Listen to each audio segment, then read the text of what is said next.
Well, good morning from Tirana, the absolutely beautiful capital city of Albania. And if you've watched this channel before, you might have a little bit of an inclination about why I've chosen to come here. Albania was, of course, a socialist state for much of the 20th century. And actually, even among the socialist countries, it was quite unique. And that's because, according to a lot of Albania's supporters at the time, it was at periods the only socialist country on the face of the planet. So with that being said, let's hit these streets of Tirana and see how many relics, remnants, memories of the Enver Hoxha period that we can find. Well, and I guess there's no better place to begin than the pyramid, which dates back to 1988. Now, the history of the People's Republic of Albania, or later it was called the People's Socialist Republic of Albania, is really intertwined with Enver Hoxha. He was the leader of the National Liberation Movement, or the partisan forces, which expelled the Italians and then the German fascist invaders, and then basically set up a socialist republic in the aftermath of the war. Enver Hoxha ends up dying in 1985, and in 1988, a museum opened in his honor. And that's what used to be here, the Enver Hoxha Museum. In the 1990s, after the restoration of capitalism, then actually it became for a period a conference center, and in 1999, it was even used by the forces of NATO during the war in Yugoslavia. So yeah, it's come a long way. And now it's been, well, nicely restored in the last year or so. So if you come to Tirana, you're inevitably going to be spending some time in the neighborhood of Bloku. Has a lot of upscale bars and cafes, restaurants, things like that.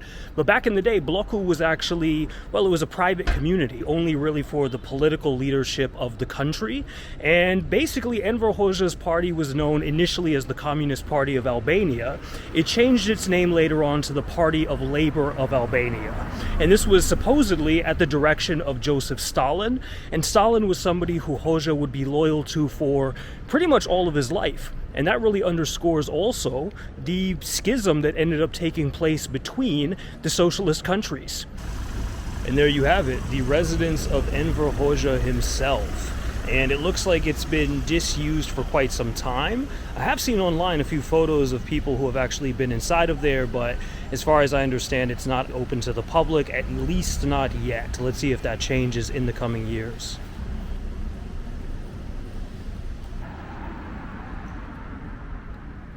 And this is where the entrance to Bloku would have been back in the day when it was a closed community.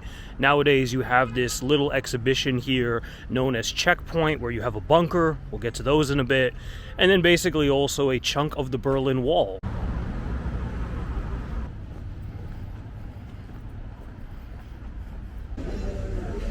So, you know, probably the most imposing structure in all of Tirana these days is this brand new mosque, which actually opened 2 days ago.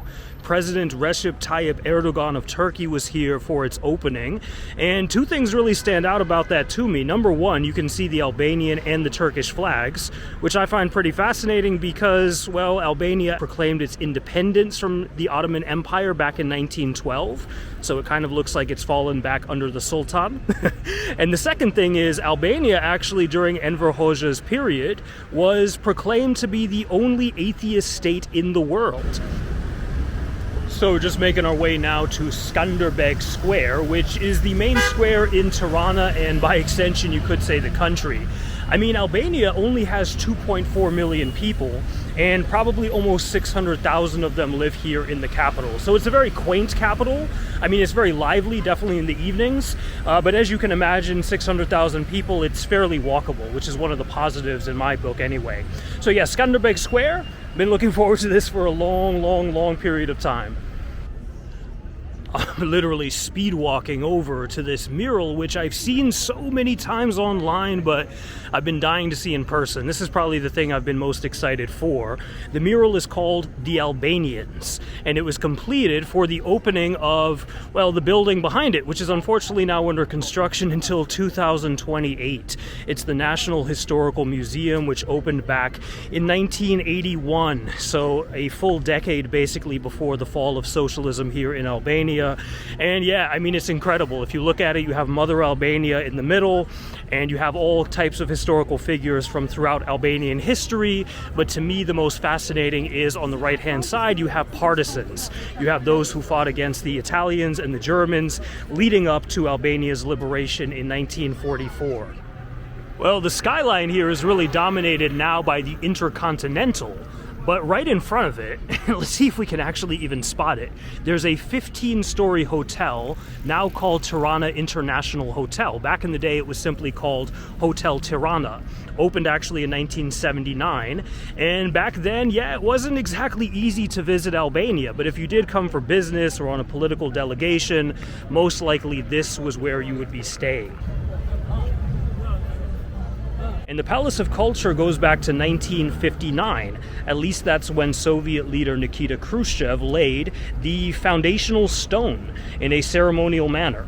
And the thing is, this was interesting because already from 1956, when Khrushchev gave his so-called secret speech denouncing Joseph Stalin, the Albanians did not support that speech. I mean, they didn't support the ideological turn or de-Stalinization, but that wasn't really known until 1960. So 1959, the ideological political differences were already there, although Albania did remain part of the Warsaw Pact until 1968 when it actually withdrew. So from that point forward, Albania began to chart a closer relationship with People's China, but actually they ended up breaking off relations as well. So that's why, as time goes on, by the late 1970s, early 1980s, Albania was seen as very much isolated. And the square, surprise, surprise, is named for the national hero of Albania, the dude on the horse right here, Skanderbeg himself. Somebody who came long before, well, basically the proclamation of independence in 1912. Skanderbeg, who lived back in the 15th century. So there's one thing about Tirana I find really fascinating, which I think to a lot of people it wouldn't really seem like a big deal, but let me give you the context. There's a lot of traffic, and there's a lot of cars in general. Now, yeah, that wouldn't be anything special if it wasn't for the fact that until 1991, until the restoration of capitalism, well, personal car ownership was not really a thing. You know, like the city really relied on buses and other forms of public transportation, but in terms of cars, it was really just for the party elite and those in, you know, leading powerful positions. So, yeah, just thinking back to, you know, if we would have been here before 1991, what the situation would have been like.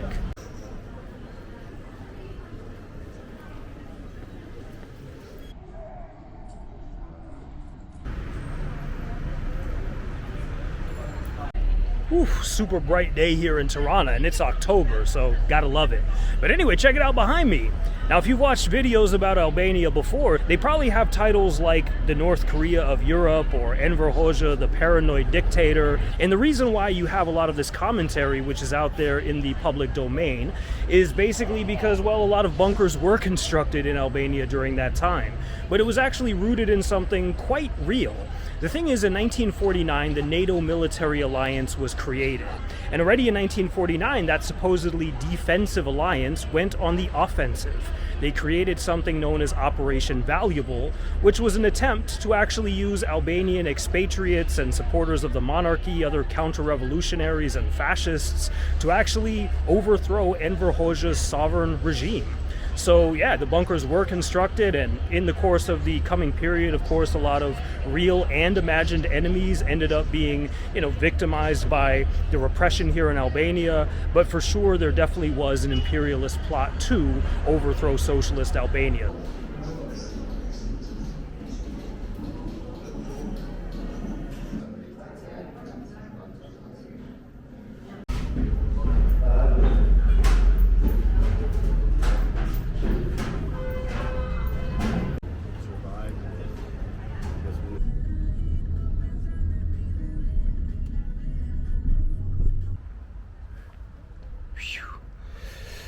Wow, so we've come to the National Martyrs Cemetery overlooking Tirana, and the views from here are spectacular.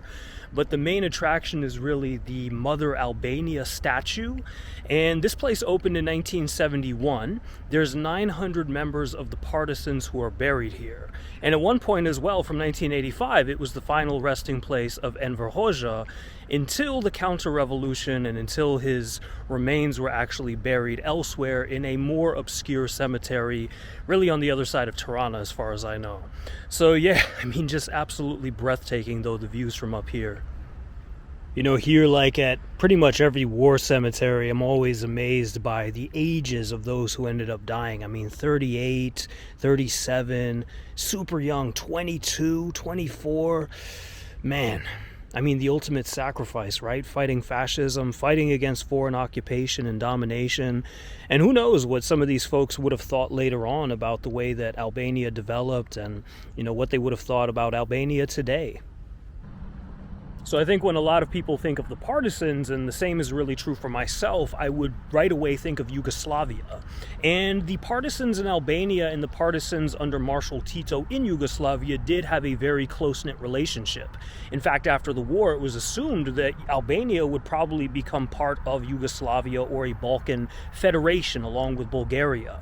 Those things never materialized, of course, and ultimately the Yugoslavs and, well, Hoxha fell out in a very, very profound way. And Hoxha, for a long period of time, really up until his death, was always basically going on about how Yugoslavia was a counter-revolutionary state in the service of imperialism. So, again, speaks to the very profound differences, ideologically and otherwise, that ended up existing in this part of the world and the socialist world, you can say more broadly.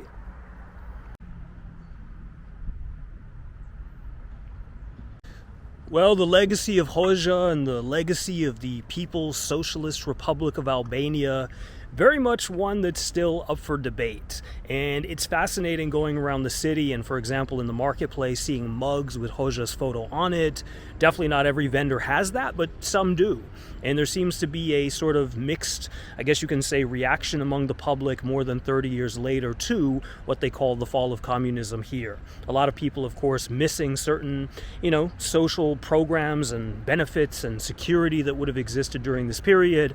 And others, well, they're more so inclined to say the personal freedom that people have now is more significant and more important. So, again, it's a complicated history, as the history of 20th century socialism is.